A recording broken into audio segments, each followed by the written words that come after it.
ఏది నీ తెలివి? ఏమైంది నీ బడే బాయ్ చోటే బాయ్ అనుబంధం? ఇప్పుడు బడే బాయ్ పక్కకి ఇంకో దూసరా బాయ్ వచ్చిండు పక్కన మధ్యలో, బడే బాయ్కి నీకు మధ్యలో అనుబంధంగా నీ పాత బడే బాయ్, నీ పాత బాస్. ఏం తెచ్చినావు? ఏం సాధించినావు?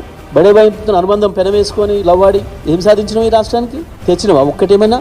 కేసీఆర్ తెలివి లేదు, కేంద్రంతో పంచాయతీ పెట్టుకోండు, నేను చూడు ఒంటింట్లో పోయి తెస్తా, గాంధీనగర్ పోతా, ఇటా పోతా, నేను ఎట్లా పట్టుకొస్తా చూడని మాట్లాడినావు. ఏది ఇదేనా? కృష్ణని అటపగించి గోదావరిని ఇటపగించి నువ్వు చేస్తున్న నిర్వాకం. ఒక్క మాట మాట్లాడి మేము డిమాండ్ చేస్తున్నాం, ఇప్పటికైనా వెంటనే ప్రభుత్వం కళ్ళు తెరవాలి, నాగార్జున సాగర్ను మళ్ళీ యథాతథ స్థితికి తీసుకురావాలి. 2023 నాటికి ఏముందో అదే పద్ధతుల్లో పాఠాలు తేల్చేంత వరకు పూర్తి స్థాయిలో నాగార్జున సాగర్ పైన మన కంట్రోల్ ఉండేటట్టుగా కొట్టాడాలని చెప్పి మేము డిమాండ్ చేస్తూ ఉన్నాం. తెలంగాణ ప్రజానికానికి, తెలంగాణ రైతాంగానికి అందరూ కూడా విజ్ఞప్తి చేస్తూ ఉన్నాం.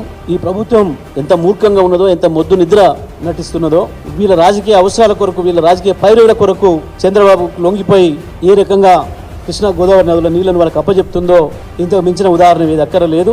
రైతాంగం కూడా దీనిపైన పెద్ద ఎత్తున నిరసన తెలియజేయడానికి సిద్ధం కావాలని చెప్పి బీఆర్ఎస్ పార్టీ తరఫున మేము విజ్ఞప్తి చేస్తూ ఉన్నాం.